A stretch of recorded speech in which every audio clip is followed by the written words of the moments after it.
Welcome, everybody, to the very first episode of the VeChain Has NFTs podcast. I am the host, Tricky Boom, as it were. Today we got the Virtual Flame, we've got Jordan Sauer, and we have Snoozy.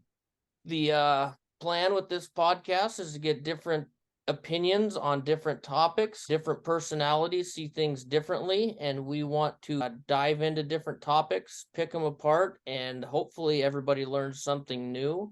If you don't learn something new, then I don't know what to tell you. Sorry you wasted your time. We'll jump right in. How are you guys doing today? Doing well. Just fine. Thanks. Doing good. Good to see everybody. Yeah, just got my Vegas reservation set, so yeah, I'm excited. Yes, we have the Vegas meetup coming. So, this sort of initiative, the podcast kind of goes along with the in-person meetups that we're seeing more and more of, reaching out, the community's growing, and we're really trying to stretch our arms and grow into the Web 2 world, bring them into Web 3, and then just further what we are doing for ourselves and our community. So today's topic is going to be Twitter and Discord, pros, cons, which one's better, which one's worse? Are we comparing apples to apples? Are we two totally different ball games? Let's just kick it off with Flame. You have probably more experience than any of us building community. With everything going on with Twitter right now, I'd say that one pro about Discord is that it's not run by an algorithm that can totally hose anybody and everybody in what they're trying to do. What have you seen from the two platforms that has benefited your projects the most? Yeah, that's a good question. Obviously, Discord and Twitter are the two mainstays for crypto social engagement, right? We used to have Telegram. I think it's really limited there. If you look at other social medias like Facebook or Instagram, you're not going to have as much of an authentic experience on those platforms. So with Twitter, I think it's great to engage. I think it's great to reach out to people that you may not run into elsewhere, right? Because of a hashtag, because of a Twitter space, you can come across someone that you've never met and you guys might not be in the same project. Sometimes you might not even be interested in the same coins. So I think Twitter is great for meeting people outside of your bubble. And then I think Discord is great for I treat Discord and I think everyone does, like a bulletin board where I kind of, when I clock in the morning, I check all the bulletin boards and make sure I'm reading the announcements and stuff like that. So I think that Discord is like training grounds where the community can, build up tactics. Hey, we're going to go flood this tweet. Hey, we're going to go here to this Twitter space and show off our block bones PFPs or whatever.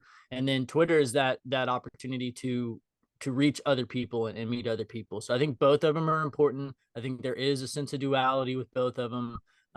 And at the end of the day, I'm not really happy with either of them. I think that there's problems with Discord. I think there's, definitely problems with Twitter right now. So yeah, I think that there's a market for a solution there as well. I think that those social medias that we use are the only reason we use them is because they're the best we have, rather than us making like a consumer choice to use them.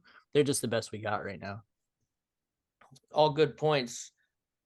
Jordan, when I asked you to come be a mod for Non-Fungibles, I think your words were verbatim, I hate Discord. And I think I told you that I plan on using it just as Flame laid out right there, kind of as a bulletin board. I mean, there's a lot of nuances within that in any server, as multiple bulletin boards. Have you grown to love Discord anymore? What do you see in between the two right now? So I think the comparison, it's kind of like comparing Macs and PCs. They both have their uses, and they both have, depending on what you're using it for, one might be better than the other. Full disclosure, I pay for both of them. I pay for Twitter Blue and I pay for I don't know what the hell they call it on Discord, but I pay for the monthly thing. So Discord, I could see it having a really high advantage to people that are needing like video. For example, Twitter doesn't have video yet, especially when you get like the server boosts and all that stuff. You can get into like HD quality streaming essentially, and then you can even have, you know, like the group chat while the streaming is going on. So there's some features that are really, really cool with Discord that Twitter hasn't utilized yet. I'm sure just because of the bandwidth required. But on the other hand, I mean, how often do we use those things in the NFT community? You know, I've seen like you know, like live art demonstrations or, you know, live community meetings and things like that. But at least until it's utilized more, I just don't see it as giving as big of an advantage towards an NFT specific person. Another thing I should mention too, or that I think is worth mentioning, is the censorship. Discord is, you know, as far as I know, you know, completely uncensored unless you're, you know, committing an actual crime, you know, like swindling or somebody, or but I mean, as far as like freedom of speech and stuff, I mean, you're open to say pretty much whatever you want. In comparison to Twitter, where you know you kind of got to watch what you say. It's gotten better, but I'll leave it at that for now. What I think that is a good point. The video streaming that is available within Discord. So, like, here's a good example. Flame has had some like town halls for V nerds in the Discord, and whereas you do that on Twitter, it's open to anybody. As far as I know, you can't make your Twitter spaces private. Maybe I'm incorrect with that, but I think that if you have a Twitter spaces going, then anybody can jump in, where that's not necessarily a bad thing. I mean, you know, you stumble into the wrong room, like what you hear, and you stay, and it's all good for everybody. But Discord, and that's one of those nuances that's like shoved way back deep in there, because we're not sitting here thinking about, you know, our community town hall meetings that we're going to stuff in the back of Discord. Because for one, a lot of people have a hard time navigating to that because it's so overlooked, I think. You know, I've gotten in on some of those live stream arts, and I've had to be walked through in the chat how to, you know, get in and be able to speak in the video call and everything. And I think that is actually a really good tool. It's just kind of on the back burner. And Snoozy, I kind of want to ask you about this one. I think there's a lot more available for developers within Discord for, you know, events and you know, bringing in bots, building, like we just saw with Zillionaire Zombies. They got their big Zoot box that goes on within their Discord server, you know, that, I mean, there's a lot that you can do. And you with coding experience, what do you see as some of the bigger benefits and flaws of Discord? Well, I've actually not like messed with coding on Discord very much quite yet to really comment on that, but yeah, I would just agree with the total overall sentiment about just like the overall unused capabilities you know, that are there. Like, I mean, I also, like Jordan, pay for both. You know, I have Discord Nitro and I have Twitter Blue, which I figured out if you change your PFP picture, you lose Twitter Blue for some undetermined amount of time. I'm still waiting.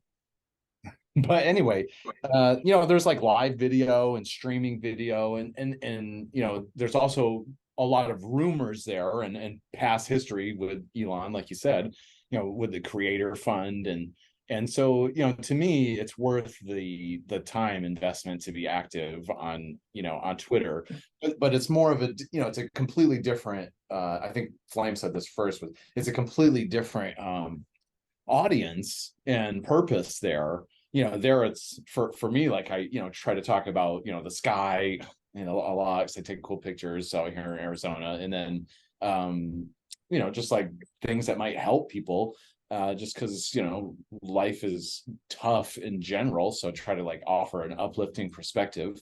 And then at the same time, talk about NFTs. And if people like NFTs, which there's a lot of chains that like NFTs, I feel like as VeChain, in the future gets more attention in the price action, will just be a natural thing for people to do, is to come over here. So, like Twitter is absolutely essential. Now, beyond that, I think for managing a community, Discord is like people who opt in from seeing your stuff on Twitter, right? So Twitter is more of like broader, and then you get into Discord and it's like, okay, I know I want to know about non-fungibles or Virtual Flame Studio or stoner punks or whatever, right? And so I'm opting in to this platform that is basically a bulletin board for them to feed me information and for me to keep my consumer relationship with that entity.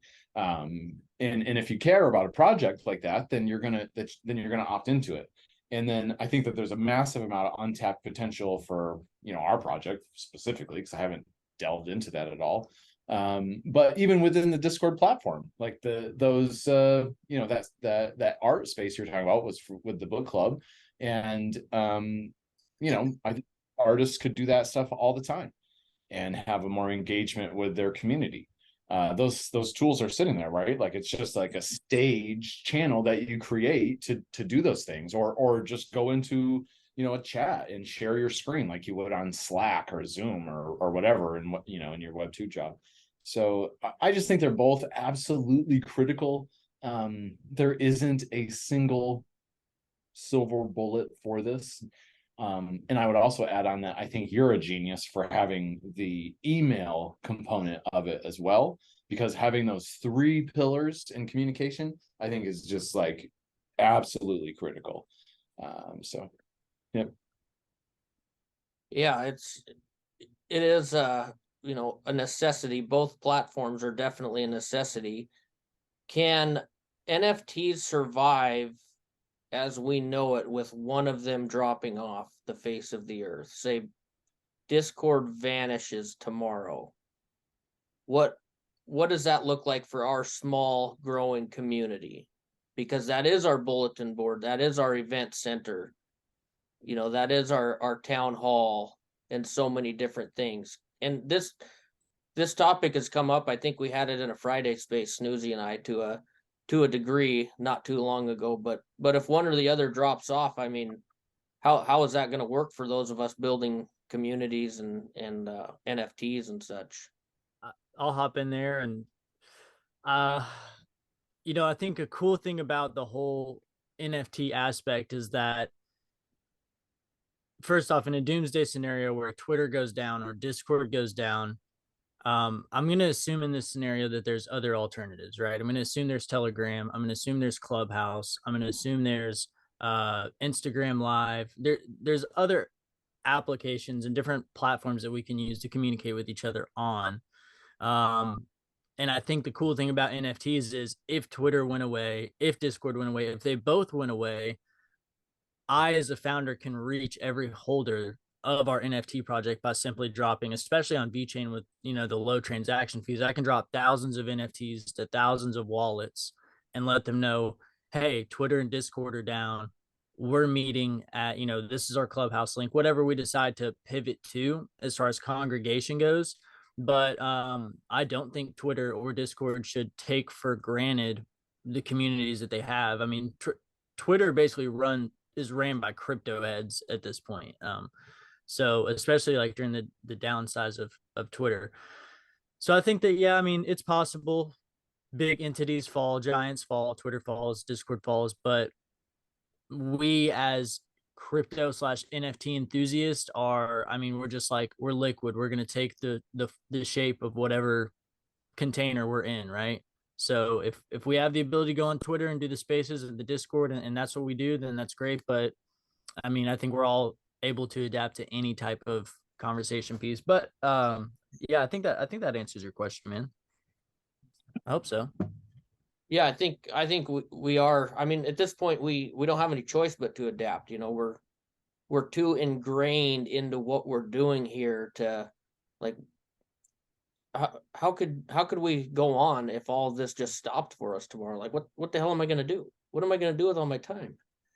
Yeah, it would be really disastrous, I think. But you know, like Flame said, I think people would get creative and find some way around it. And there's like you said as well, there's other resources. I don't know if you guys have ever used like internet relay chat. And that's been around for decades, you know. All these social media chat things are essentially just fancy front ends for internet relay chat. I mean, we can go back to the old school, just text-based chat easily. I mean, if we really had to. And speaking of IRC, one feature that I would really love to see on Discord that they don't have is being able to search for channels or servers.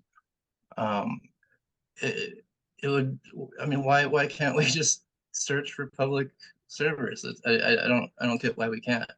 It would be very simple for them to just set, you know, the owner of a server could set it to public or private. Bam, ready to go. So I think that would greatly improve the Discord experience for me, at least. Their business model of like how your link will expire if you don't have so many boosts or so many nitros, like I think that business model is a little bit flawed. I think Twitter Blue is a little bit more on point. I think people gripe about Twitter Blue, but in my opinion, at least I know that person has paid $11 for their blue check. At least I know that's a verified user, and I can reach out to literally anyone. I can search, like Jordan said, I can search a hashtag VeChain and find 10 new VeChain enthusiasts, DM them right there. Boom, we're networked, and then we can hop in a space together. So I think Twitter definitely has an advantage over Discord from the NFT user standpoint. Like I said, Discord's a freaking bulletin board for me. I'm never dropping in there being like, hey, Jordan, tell me about the past 3 days you've had. No, I'm going to catch you on a Twitter space and be like, yo, where have you been at? So I think, Discord is just a bulletin board and much less important to me as a collector. But there are also people who just love Discord as well, and that's where they live at. So yeah, for me, Twitter is way more important than Discord, but neither of them are like the NFT community isn't dependent on either of them. We can adapt. Yeah, I think if Discord had that server search ability, it would be a little bit more able to stand on its own. Whereas right now it's simply just like, you know, something that could be replaced by Telegram or Slack or even like a Google Chat. I mean, it's so easy. Although, you know, I don't know. I do agree with Flame too that the business model of boosts, it's silly. I mean, you should be able to pay to have a custom URL today. I mean, that's just silly. Why do you have to have so many people put in boosts consistently to keep that? That doesn't make any sense. But yeah, and the same thing for Twitter. I think that from that broad appeal standpoint, I think Instagram is a fantastic alternative, especially for the visual nature of NFTs. Because Twitter is very much like engagement farming, people doing that stuff all the time, you know, and just like random nonsense sometimes. And then you might find some, you know, good things to look at. Whereas, you know, Instagram, it has to start with the image. And so I feel like that's a huge opportunity for collectors, or, you know, not collectors, but collections and marketers like myself. So I'm trying to invest time over there in, you know, consulting projects to do the same. I don't know what the details are yet, or if they've even been announced, but I have heard, you know, about Twitter doing profit sharing with the ad revenue. I can't imagine that it'll be, you know, large sums of money, but that is something to think about as well. It'll be interesting to see where they take that in the future, at least. Yeah, I'm hoping that turns into like a, you know, a industry leading, you know, initiative, instead of Instagram accounts being to sell other products offline, like actually paying the creators there. We'll see. I'm excited about that creator fund too, Jordan. So for sure. Yeah, it'll be fun to see how this whole new Twitter unfolds over the coming months, because it's nothing really like what we have known it. The last month or two, it's been totally different. We're not reaching anybody, and so I was curious. I wanted your opinions, you guys. So it's probably been about 6 weeks, and we saw not that long, I guess, but in the month of January, we saw, I think it was like $750,000 US dollars in VeChain NFT sales between our marketplaces, between World of V, VC, VPunks, and that was just everything that was accounted for. There's a lot of other stuff, off marketplace deals, Exo Worlds, Paper Project. We saw those sales just, it was like boom, boom, boom, boom. It was like right when I got into Cardano, late 2021, and right about the time that started falling off is when I think a lot of people started noticing their Twitter engagement going down. And so I was curious if that may have had anything to do with the dip that we're seeing right now, kind of the slow spot that we're seeing in our NFT community right now. I thought I logged on to VC the other day, VC.io, the premier VeChain NFT marketplace, and saw like 100,000 VeChain going through Exo Worlds. I think like 40,000 going through VKing. So I don't know. I think there's a difference between NFT mania and NFT, like quality NFTs and like actual projects that are actually building usable tools, whether they be Exo World's video game or VKing's marketplace, how it diminishes your percentage that you pay on aftermarket royalties and stuff like that to use the marketplace.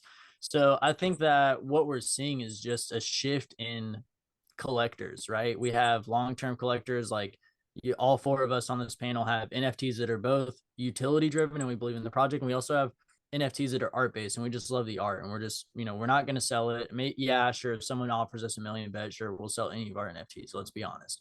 But at the end of the day, we have stuff that we have sentimental value. We like it. We enjoy it.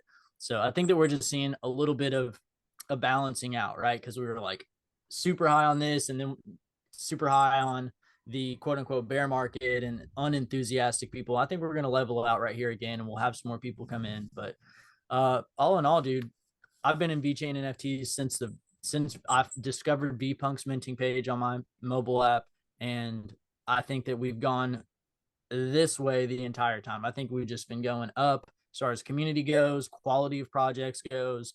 VFam is known for being very in tune with who's launching on our platform. So we're like, who are you? What are you doing here? Where'd you come from? VFam is called VFam for a reason because we're a really tight-knit community. And I think that in itself is so unique that when we have these conversations about NFTs, it's like, well, Ethereum NFTs to Cardano NFTs to VeChain to Algorand, all these other blockchains, they're all sub-communities with their own unique nuances. And VeChains is that we're VFam and we all hang out and we're all boys, that at the end of the day, that's basically it. So I don't know. I try to understand and like analyze our situation and everybody's situation a little bit different with the understanding that like generalizing all crypto is just not true. Bitcoin is different than Ethereum. Ethereum's different than Rocket. You know what I mean? There's a whole dynamic spectrum of cryptocurrencies, and the same thing applies to NFTs and the communities within those NFTs. You join a space and it's maybe a different chain and you hear the guys talking, you instantly know this chain's not for me. You're not going to stay because of the art. You're going to stay because of the community in most cases. And then you're going to find some art that you like. So I guess that's my like my signing off on the Discord Twitter thing is it's so hard to gauge and every microcosm has its own independent variables. And the current setup with the bear market, I think that a lot of the people we don't want here have been weeded out, and that's okay. They'll be back in the next bull market, but I think we've lost a lot of noise, and I don't think that's a bad thing. I don't think we need to look at that as a bad thing. Yeah, I definitely don't think it's a bad thing. Like you said, all four of us here are collectors, whether whether it's a utility that we see, whether it's the art we like, whatever the case. You know, I'm still buying NFTs every day, and that's not going to change. You know, my belief in this space and in this community is high. But yeah, that's interesting takes. Jordan, what do you think about the peak of the sales going along with the change in Twitter? I was just gonna say, I think another part of it might be too that people might be just more apt to hold on to their vet in the last few weeks. I mean, if you look at, like, you know, the charts from whatever around Christmas or so, that's up like I, I don't know, 40, 50, 60% or something. So I'm guessing a lot of people, myself included, I've stepped back on purchases just because I thought that the value of my vet might significantly go up in the near future. So maybe that's part of it. Yeah, I totally agree with Jordan. I mean, talking about utility, like, you know, I haven't had enough to cover all my VC fees, so I haven't been trading hardly at all. As far as the you know, NFT paper projects or Vechain. So, you know, this week with vet going up, I just put out some much lower collection offers, and they were accepted. You know, and it's just like, okay, cool. And that's because people are doing that. So it's like, you know, it's just a fun game to kind of play as you know, as things change, and as collectors, you just kind of notice these trends, and for me, I'm always going to buy on that utility, and for VeChain in general, right? Like, I try to have at least one from every collection. I mean, if a collection has, you know, 5 or 6 different things, I don't have all of those. I don't know if I ever will. But I try to have one from every collection, just because of, you know, the role that, like, we try to fill, you know, Triggy, like, you're just speaking from the community in general. So I don't think it had anything to do with Twitter. I really don't. I think it has more to do with the cost of USD and everyone waiting for, you know, for VeChain to skyrocket. They're got to realize that the floors on things are going to have to catch up in USD value, right? Like that's just going to happen. So yeah, we'll see what happens as we move forward. Yeah, I think we're definitely going to see a lot of change, you know, like had been mentioned with the Twitter and everything. But I do think that, like Flame was saying, the positivity with the blue check mark, you know, you can see, okay, this person is going out of their way to pay $11 a month, and you know, yeah, they can't change their PFP every single day when, you know, when some new initiative is coming up, but they're okay with it. Like, yeah, I'm okay with it, just because it shows that little bit of validity with any person, I think, you know. And there's plenty of people that are OGs or whatever that haven't got the blue check mark because they don't see it as necessary, which is fine too. But I think the option there is you know, pretty awesome. You know, I know Jordan, you have it. Snoozy, you have it. I have it. Flame, do you have it? Yeah, I got it, but I've been waiting, it seems like almost 2 weeks for my check to come in, but I can't change my PFP, so I know that we're close. Yeah, it's definitely a little bit different, but you know, they are doing a lot of really good things. And I mean, I think that I think between the two platforms, Twitter and Discord, I think, and like you said, Flame, there's a market for some platform to come in and build what needs to be built to integrate both of those to further. And as NFTs continue to grow and the crypto continues to grow, I think we're going to probably see that. I think it's going to be a pretty slow grind with whatever that is building up, because I mean, people are pretty well rooted in Twitter and Discord. And you know, we don't all like change too much. I don't. I mean, I've been trying Instagram for, well, I've had one. Non-Fungible News has had one for a year and a half. And I mean, I got on there for a little bit when I first started it and pretty much walked away for about 9 months. In the beginning of this year, I was like, all right, I'm going to sit down. I'm going to give it a shot. I'm going to see, because like Snoozy said, you know, it starts off visually. You know, you can't do anything without something visual, and that speaks to what we're doing. I mean, if I see Jordan Sauer's background right now posted in Instagram, I'm gonna have a look at it. But do you guys use that platform very much?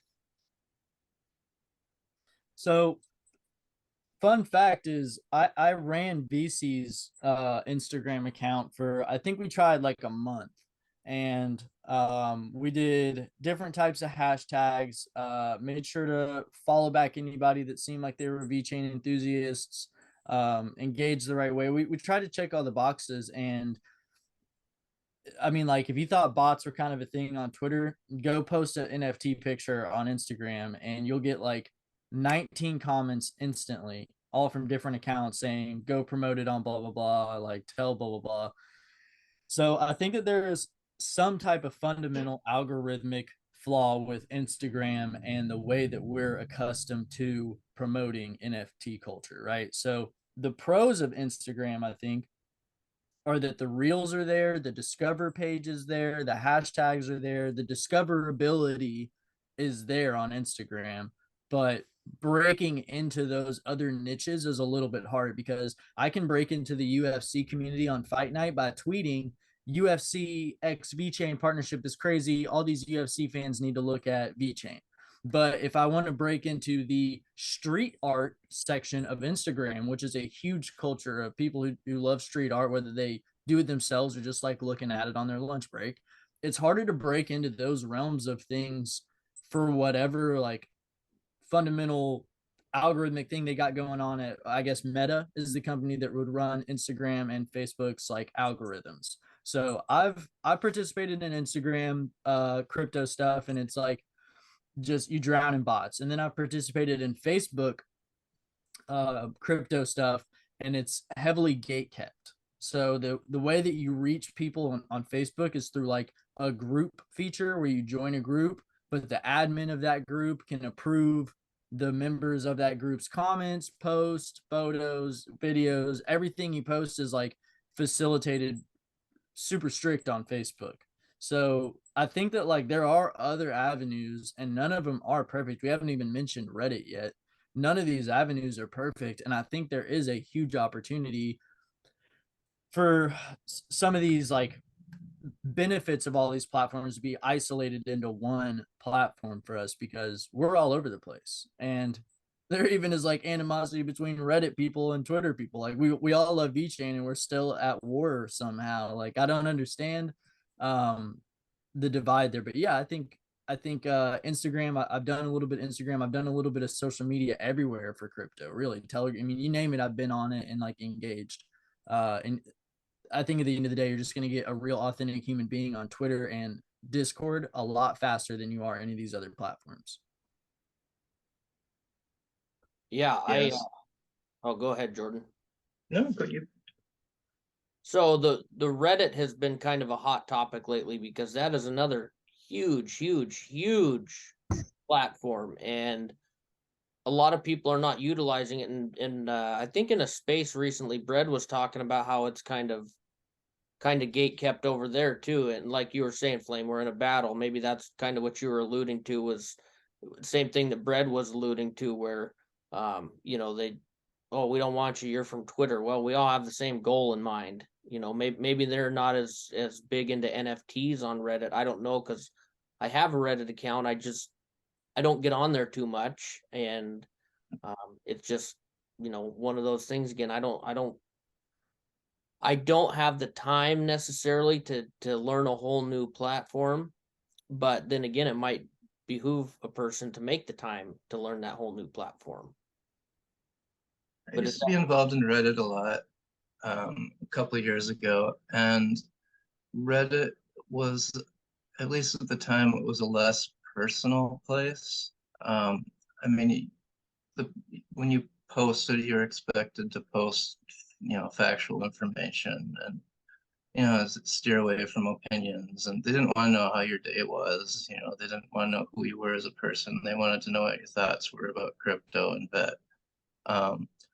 So with that said, it became a lot harder to learn who to trust and who not. So it felt like everybody was really on edge. Everybody thought they're going to be scammed, at any given second. So it really hindered the community development, I think.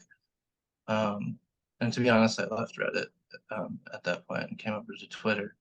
But since we are talking about Reddit, one feature that I think they really did do well is rewarding the users with like the Reddit coins, and some of the communities have their own tokens, like the cryptocurrency community, and then you can earn these tokens, depending on how many likes or how many people can gift them to you and stuff like that.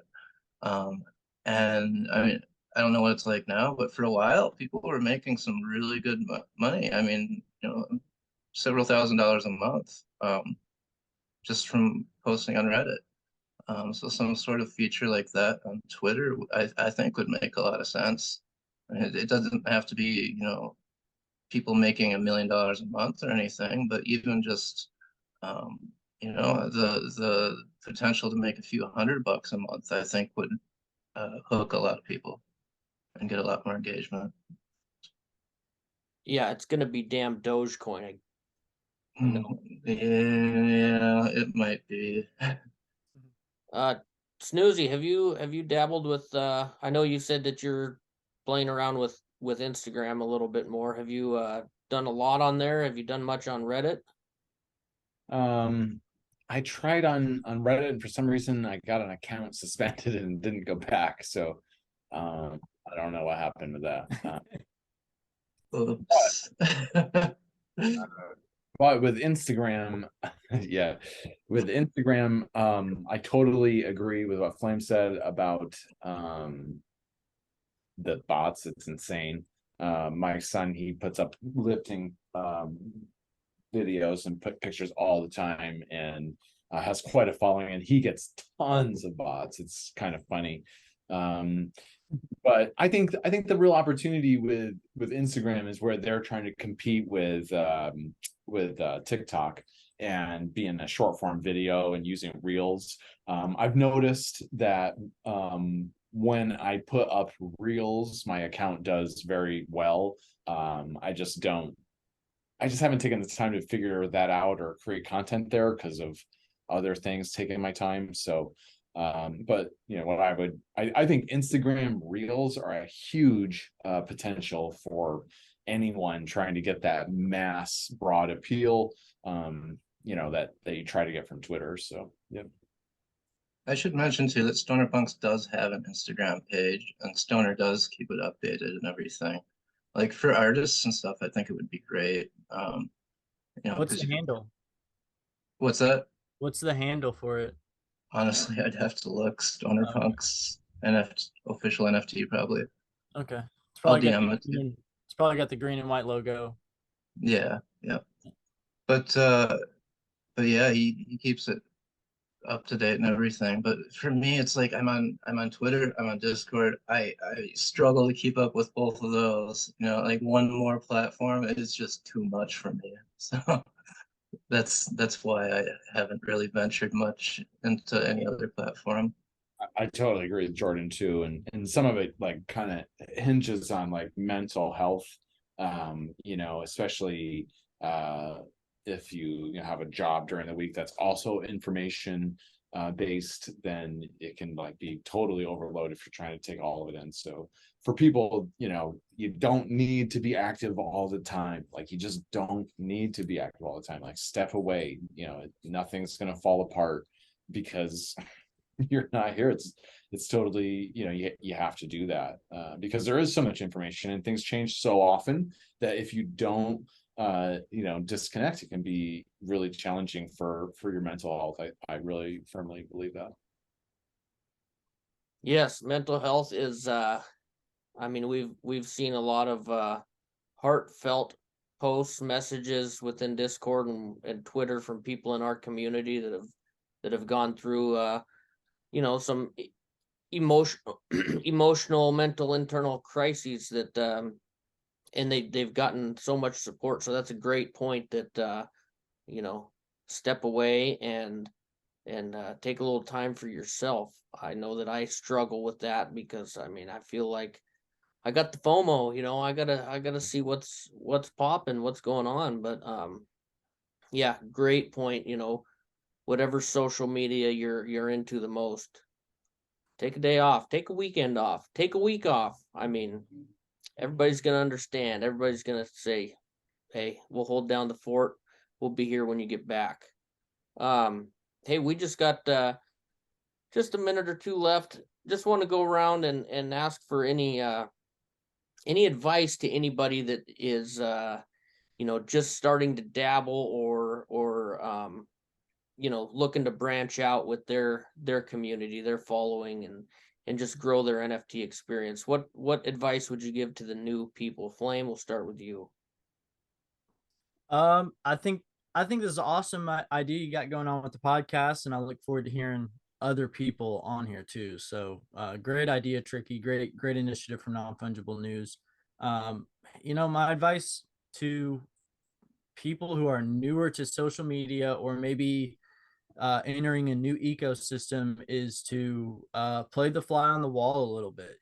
Don't try to jump into a community and like steal the show or instantly make a name for yourself. I'd say that educating yourself from the outside and then working your way in is a great way to make a name for yourself or your project.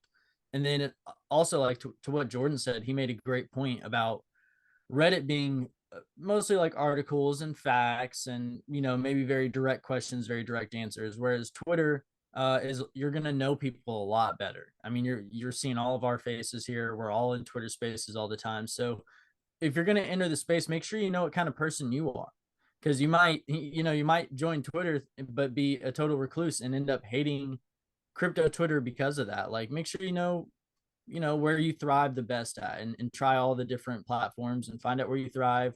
And then my final piece of advice for anybody is to make sure you're having fun. Snooze had mentioned that we all work 40 hours, 50 hours. Some people I know, shout out to Brutal Deluxe, one of our mods, works like 60 hours in a factory. So it's like when you get off of work and you look at your NFTs and you're talking with your community, the last thing we want to do is be arguing, starting drama, being mad at somebody or some project. Like, if you're not having fun, then you're already fumbling your NFT experience, because it's just, that's what everyone should be here for, is a great experience, a learning experience, memories that we'll be able to look back on for decades.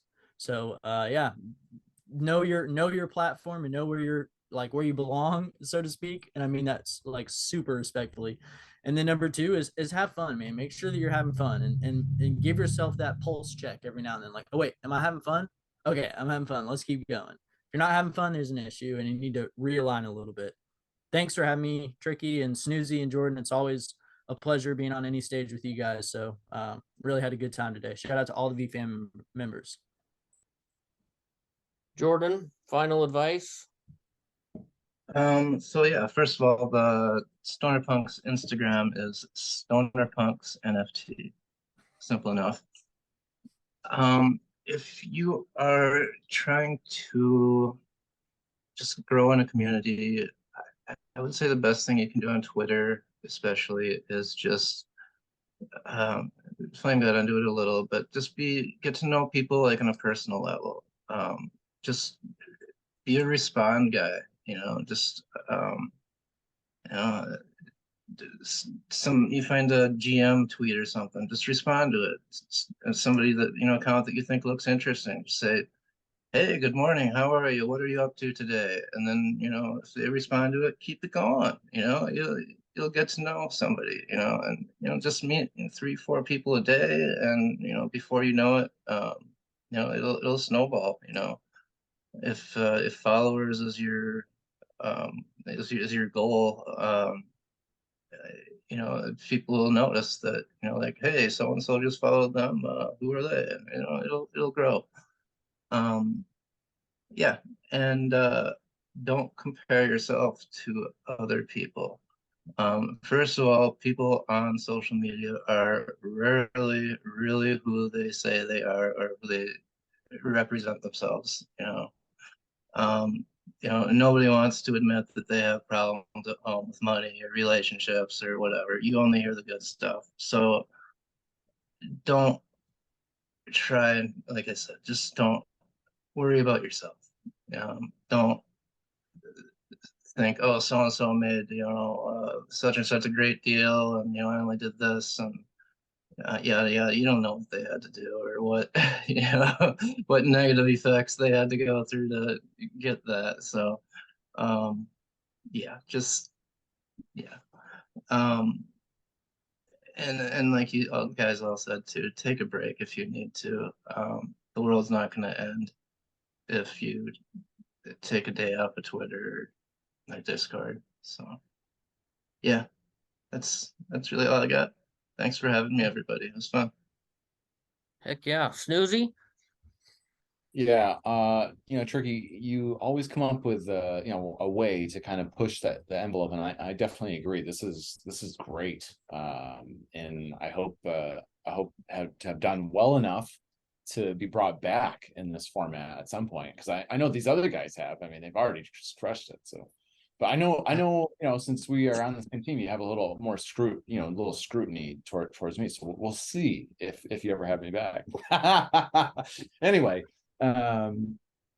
Yeah, I think if you're trying to grow an audience, whether you're an entrepreneur trying to bring something together as a project, or you are a collector, I think all the advice here is super, super key. I think the main thing I see people doing is they forget that people, like, although it's digital communication, it's not, like, it's still people on the other end. Like, like, you see all this like engagement farming happening all the time, and it's just like, okay, what are you giving them to have any reason to keep like engaging with you, right? And I have to deal with this all the time in my like Web2 sales job. It's like, what value am I offering to this human being that they want to keep engaging with me, right? And I think those that think about their audience, and talk to them about them, or find a way to incorporate their own personal story into your collection story, like for example with the non-fungibles and our VNFT job board. People come in there and engage with your brand that you created because of that, like, use of that technology, right? So yeah, everyone has problems. Jordan's so right. Do not compare yourself to other people. It doesn't matter if you're like the same, almost everything's genetically the same about you. You can have a completely different take on something, right? So yeah, just think about other people being humans and not machines. That's my final thought. Right on. I'll give my final advice, and I don't know if any of you guys are analytical like myself, but turn off the analytics, because they have them on Twitter, they have them on YouTube. I'm sure they have them on every other platform. Turn off the analytics. Enjoy what you're doing. If you're building a brand, build it. If you're a reply guy, enjoy what you're doing. Just do it for the love of what you're doing. Anyway, that's what we got time for today, fellas. We will be back next week with a different group of individuals. You all will be happily brought back in the future, but we're gonna try to rotate around. Maybe get different hosts on here from Non-Fungible News or whatever. We got a number of other individuals that would probably be more than happy to do so. So anyway, thanks guys. I appreciate you coming on, and look forward to the next one. Thanks, Tricky. Thank you. Ooh, look at my hand.